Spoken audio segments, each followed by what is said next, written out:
خودکشی کا اقدام سعادت حسن منٹو۔ اقبال کے خلاف یہ الزام تھا کہ اس نے اپنی جان کو اپنے ہاتھوں ہلاک کرنے کی کوشش کی، گو وہ اس میں ناکام رہا۔ جب وہ عدالت میں پہلی مرتبہ پیش کیا گیا تو اس کا چہرہ ہلدی کی طرح زرد تھا۔ ایسا معلوم ہوتا تھا کہ موت سے مٹبھیڑ ہوتے وقت اس کی رگوں میں تمام خون خشک ہو کر رہ گیا ہے، جس کی وجہ سے اس کی تمام طاقت سلب ہو گئی ہے۔ اقبال کی عمر 20-22 برس کے قریب ہوگی، مگر مرجھائے ہوئے چہرے پر کھنڈی ہوئی زردی نے اس کی عمر میں 10 سال کا اضافہ کر دیا تھا، اور جب وہ اپنی کمر کے پیچھے ہاتھ رکھتا تو ایسا معلوم ہوتا کہ وہ واقعی بوڑھا ہے۔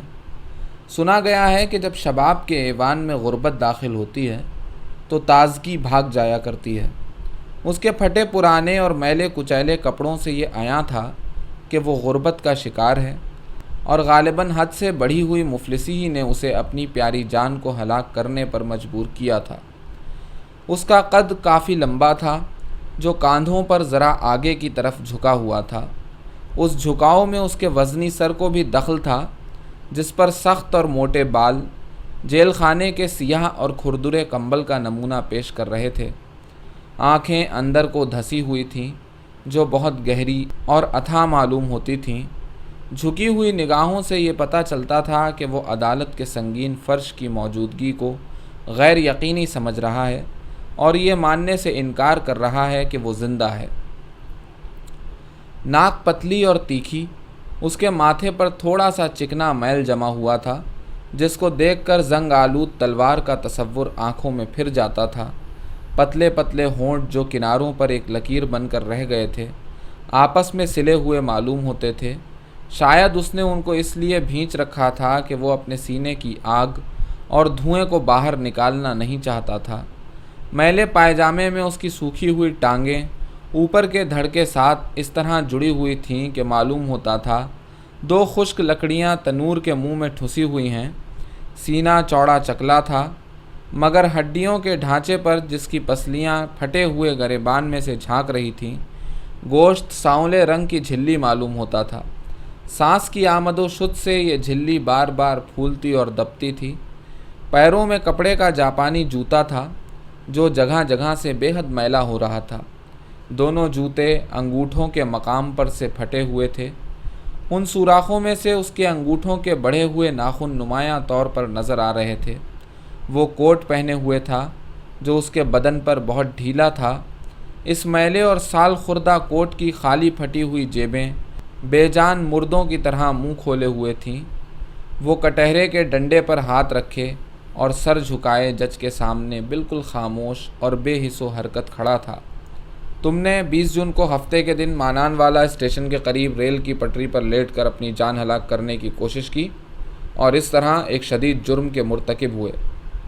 جج نے ضمنی کاغذات پڑھتے ہوئے کہا، بتاؤ یہ جرم جو تم پر عائد کیا گیا ہے کہاں تک درست ہے؟ جرم؟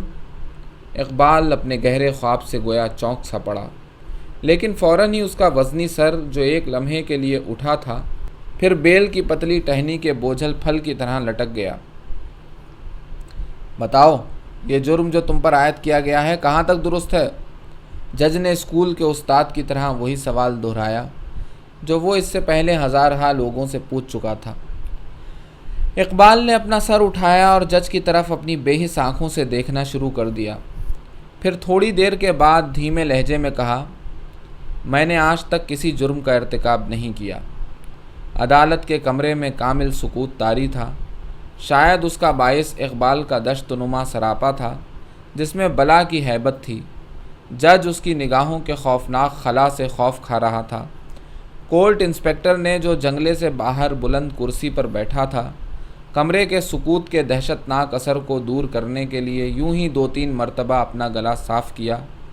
ریڈر نے جو پلیٹ فارم پر بچھے ہوئے تخت پر جو جج کے قریب بیٹھا تھا، مسئلوں کے کاغذات ادھر ادھر رکھتے ہوئے اپنی پریشانی اور ڈر دور کرنے کی سعی کی۔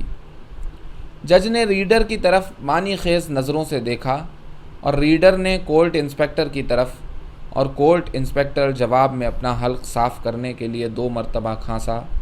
جب کمرے کا خوف آمیز سکوت ٹوٹا تو جج نے میز پر کوہنیاں ٹکا کر سامنے پڑے ہوئے قلمدان کے خانے میں سے لوہے کی چمکتی ہوئی پن نکال کر اپنے دانتوں کی ریخ میں گاڑتے ہوئے اقبال سے کہا، کیا تم نے خودکشی کا اقدام کیا تھا؟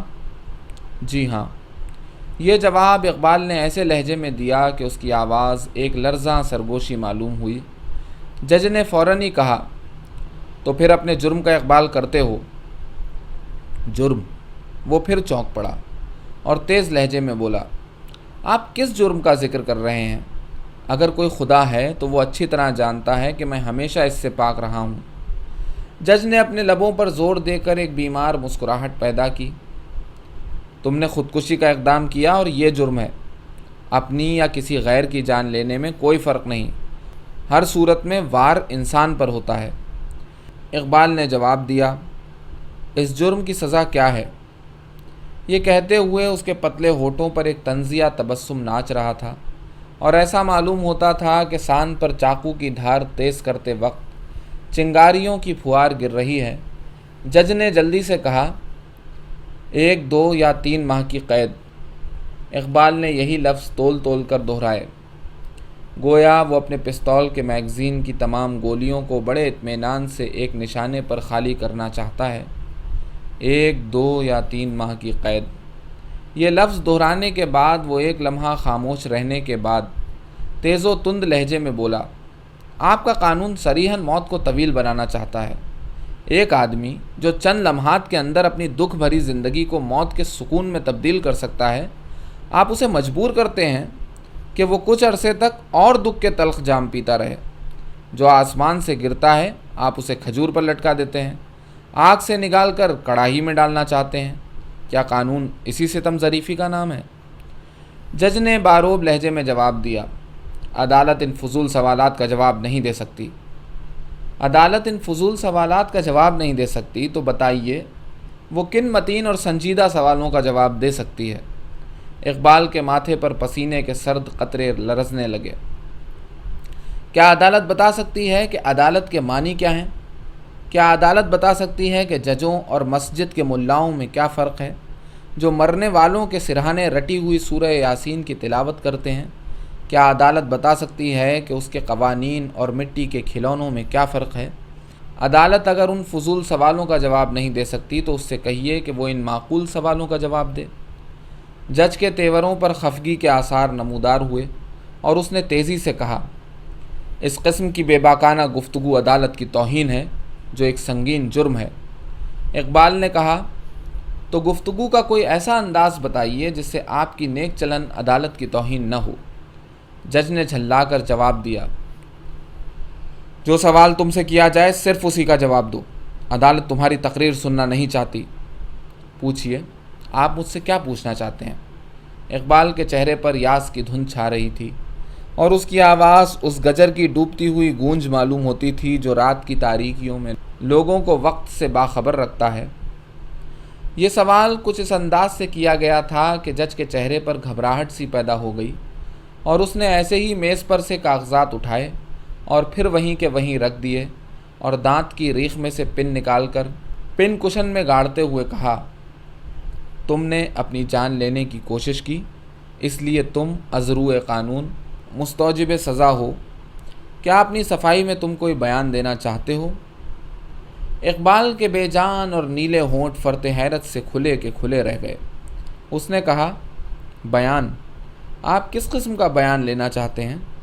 کیا میں سراپا بیان نہیں ہوں؟ کیا میرے گالوں کی ابھری ہوئی ہڈیاں یہ بیان نہیں دے رہی کہ غربت کی دیمک میرے گوشت کو چاٹتی رہی ہے؟ کیا میری بے نور آنکھیں یہ بیان نہیں دے رہی کہ میری زندگی کی بیشتر راتیں لکڑی اور تیل کے دھوئیں کے اندر گزری ہیں؟ کیا میرا سوکھا ہوا جسم یہ بیان نہیں دے رہا کہ اس نے کڑے سے کڑا دکھ برداشت کیا ہے؟ کیا میری زرد بے جان اور کانپتی ہوئی انگلیاں یہ بیان نہیں دے رہی کہ وہ ساز حیات کے تاروں میں امید افزا نغمہ پیدا کرنے میں ناکام رہی ہیں؟ بیان، بیان، صفائی کا بیان۔ کس صفائی کا بیان؟ میں اپنے ہاتھوں سے اپنی زندگی کا خاتمہ کر رہا تھا، اس لیے کہ مجھے جینے کی خواہش نہ تھی، اور جسے جینے کی خواہش نہ ہو، جو ہر جینے والے کو تعجب سے دیکھتا ہو، کیا آپ اس سے یہ چاہتے ہیں کہ وہ اس سنگین عمارت میں آ کر